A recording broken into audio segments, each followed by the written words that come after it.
parole per descrivere il mio lavoro direi dedizione, perché comunque c'è bisogno di molto lavoro, molto studio.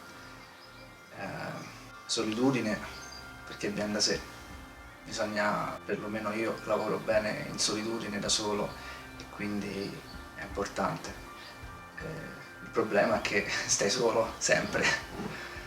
L'altra direi ispirazione, nel senso di vedere ogni cosa della vita con un occhio diverso, nonostante magari stia anche in vacanza o per strada o faccio le mie cose fuori dallo studio, c'è sempre un occhio che guarda le cose, che bello quello, come lo disegnerò quest'altro, ricordiamoci questo particolare, quella persona, quella radice.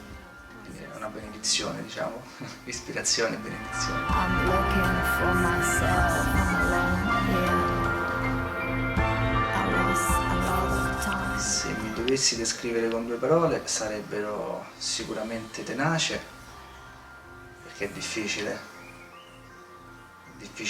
mantenere sempre la rotta, non perdersi, non svendersi troppo, una sorta di identità costante. E direi anche leggerezza, perché c'è tutta una parte ovviamente pesante nella gestione del lavoro di illustratore, che non deve mai sovrastare invece il motivo principale per cui uno disegna.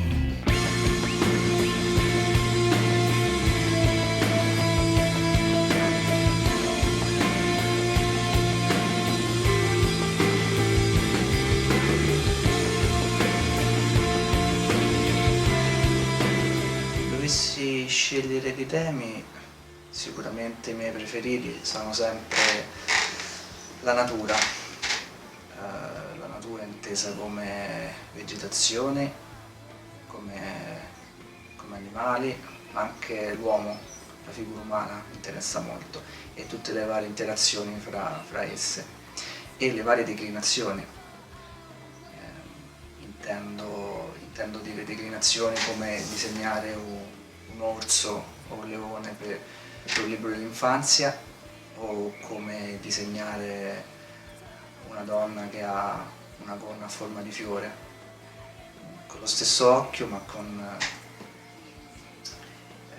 esigenze diverse. Ovviamente questo è il mio mondo, cerco di portarlo anche quando lavoro per un cliente, però va da sé che se il cliente desidera o vuole altro, metto semplicemente a disposizione la mia visione più che i miei temi.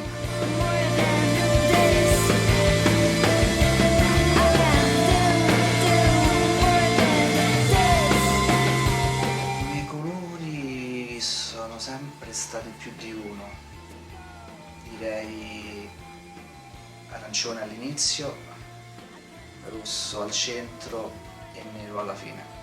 I colori occidentali sono diversi da quelli orientali, quindi direi che l'arancione orientale, una sorta di predisposizione all'ascesa, al pensiero verticale, il rosso come concetto di passione, fuoco, vita, alla base, al centro, il nero alla fine, perché credo che sia indispensabile la parte più scura, anche quando uno disegna leggerezze, tenerla sempre ben illuminata.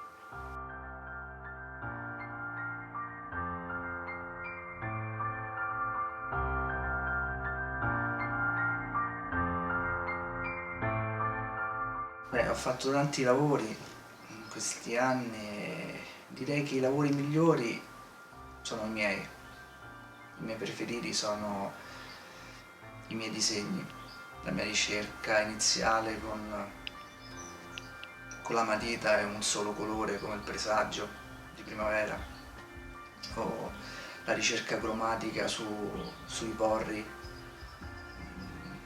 sui pomini negli ultimi anni, rosso e nero, sul tratto dell'Origami Girl, sugli acquarelli, forse il libro per l'infanzia, sì, forse l'orso. anche l'orso metterei, sì.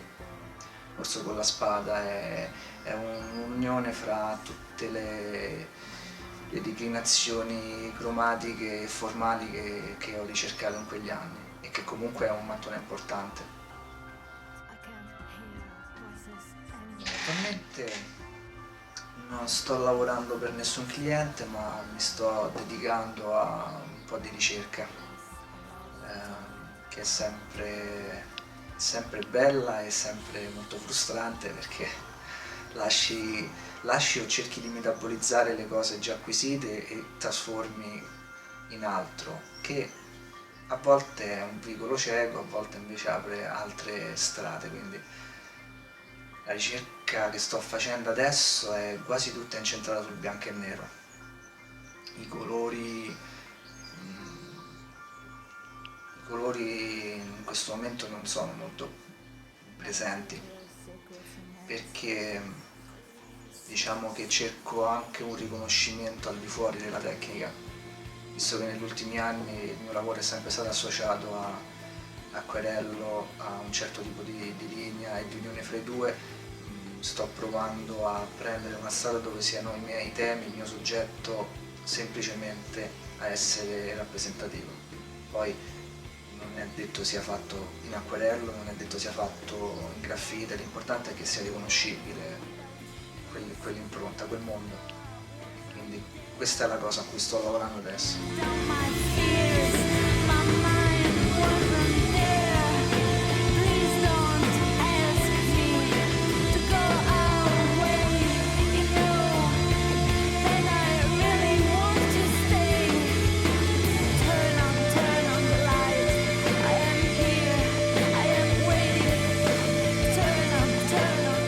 Il progetto di Gabriele su fotografare artisti a Roma è stata una proposta interessante quanto mai è caduta in un momento particolare.